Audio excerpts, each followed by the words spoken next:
Welcome to Dear Book Coach. I'm Carrie Savage, a writer, certified book coach, project manager, and I am just outside Boston, Massachusetts.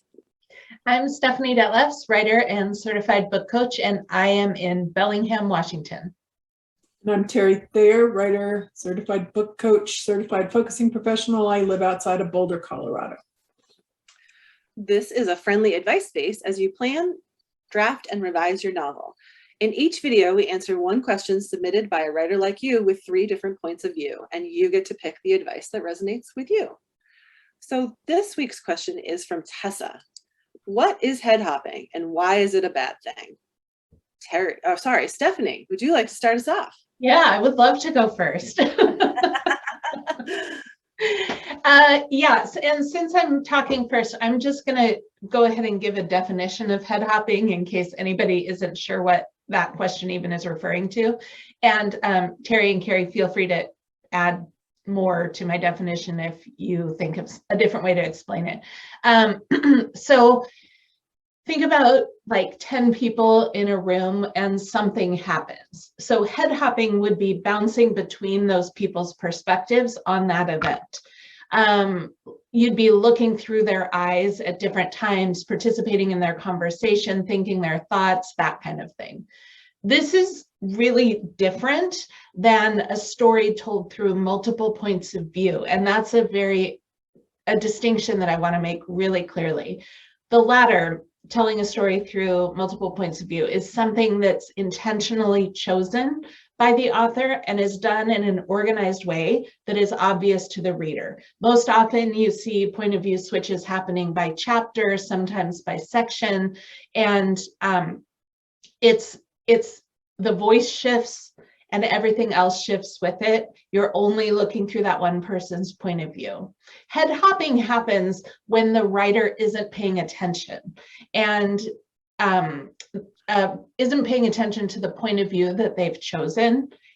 And that point of view changes within a paragraph or within a short scene. And the reason it's a problem is because it confuses the heck out of the reader. The reader needs to know whose eyes they're seeing the story through.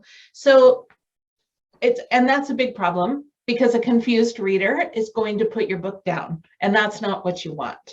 So the way to avoid it is to decide ahead of time what point of view you're using for your book and to stay inside that character's head. So there are 2 questions to ask yourself. First, what voice am I using to tell the story? And by that, I mean, are you telling it in first person or third person? So first person would be I, we, third person would be he, she, they. Second person is you, and it is not commonly used. I don't recommend it if this is your first novel because it's really tricky. So I'm just going to leave that one aside. So are you writing it in first or third person? And then you need to decide who is telling the story. Whose head are you inside of? And it doesn't matter if you're doing it in first person or third person, you need to be inside somebody's head. And if your decision is to be inside the head of 3 different people, then you need to be organized about when you're telling those people's points of view. And when you're in person A's head, you cannot read person B's thoughts. You cannot hear person C's conversations that are not that person A isn't privy to. So, I got on a soapbox there. Let me look. Okay, so you have to stay in their point of view. If your answer to number 2 is that you are telling the story through one person's eyes, which is most commonly the case in books, in novels, then you need to stay in their point of view, and you need to remember that the reader cannot be privy to things that person doesn't know. Okay, so now if your answer to number 2 happens to be an omniscient narrator, which people do choose, and that's a valid choice. It means that it's a narrator who is sort of floating above and knows everything. Then you'll need to be very, very careful about how you tell those different points of view how you kind of get close and then far away again, so that you don't confuse the reader. And I highly recommend that if you're planning to write an omniscient point of view, that you study some examples. So find books like The Book Thief is one of my favorite, but by Marcus Zuzak. But find a book, isn't actually Atonement is omniscient too, isn't it?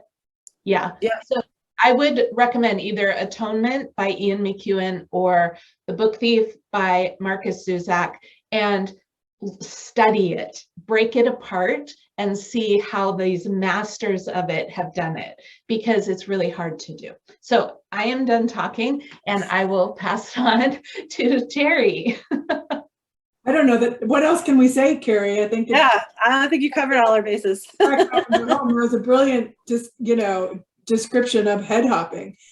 So I'll just say that as a reader, there's nothing worse than finding myself in the thoughts of one character and then suddenly another. It stops me in my tracks. It confuses me. I don't want, trying to decipher who's saying what and when takes a lot of energy, and the author needs to make the reader's experience more seamless. So that means staying in that character's point of view all the way through the scene. And that she can't know things, it's this is your job as an author. It seems easier to head hop and just tell your story from all different points of view. How else do you get information into the hands of your protagonist that they need to solve the murder or land the spouse or find the treasure? It's much easier to get the facts into the POV's character or lay the groundwork for that twist that's coming, with information that she can't know. It seems like, oh, I'll just have this character think about this or do this. But, that's really cheating. And this is where your good writing comes into play. And this is where you're working on as a writer. And remembering that writing is rewriting. It might not be, on your first draft, you might have to just throw in everything so that you know that it's in there. But then it's your job as an author to figure out how to get those facts, ideas, reaction into your manuscript without cheating by jumping to another person in the scene. That's all I have to say. Carrie? Yeah, again, what more is there to say, I guess, but I will add my 2 cents anyway. I think, omniscient POV, as Stephanie said, it makes it really easy to head hop, and that's why it can be so dangerous, and really needs to be done with a lot of thought and care. I have an example that I share with my writers, which is from Atonement, but most of us are not Ian McEwan. So, proceed with caution, study, make sure that you're using it deliberately and with great care. I think head hopping is usually identified and called out because it's not working, not because it is working, as like the masters can do. And one of the ways I think that you can sort of hopefully help yourself avoid it is to really own your point of view.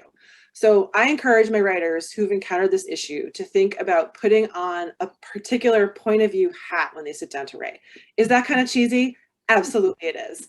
But I also think it gets you in the mindset of, I am sitting down to work. I am in Mary's mindset today. Everything I see, whether you're in first person or third person, you're seeing through Mary's lens.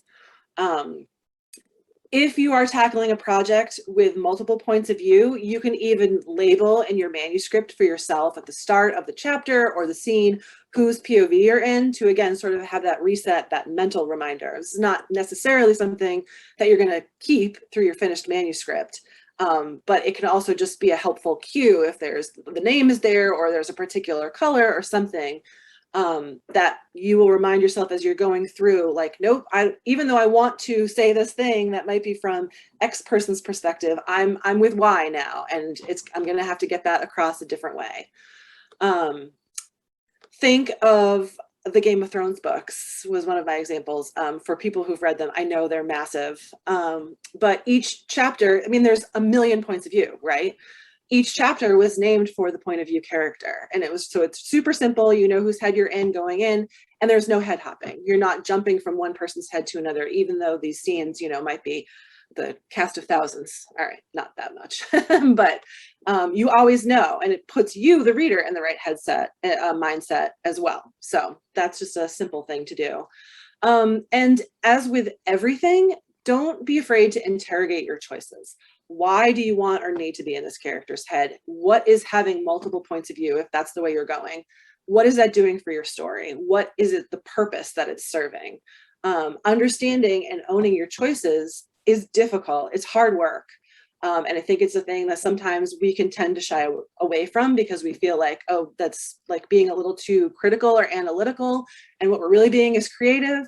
But owning those choices will actually make your work stronger because you'll have that reason behind every decision. And I feel like, we probably harp on this in every video. But making sure that everything is there with a purpose, every choice that you make has a purpose towards going back to your point and your overall narrative. That's just what makes a strong book and will ultimately satisfy the reader. So there, now I'll get off my soapbox too. Yeah. Well, I think that point about constraint is really, one of us, it wasn't me, it was one of you guys, said something about this in a previous video, where if by making these decisions, we're constraining our choices as we write, but that actually allows us a lot more creative freedom because then we know that the structure is good. We know that the decisions have been made, and now we can play with the creative elements and the descriptions and the voice and all of those things. So yeah, constraint and intentionality, I think, is the message here today. Yep. Okay, so that's it for us today. We hope that you found an answer that made sense to you at this point in your book and at this point in your life. Remember that you can submit a question to us anytime at dearbookcoach.com. And while you're there, subscribe to our weekly email and be eligible monthly to win a call with a coach. We'll see you next time.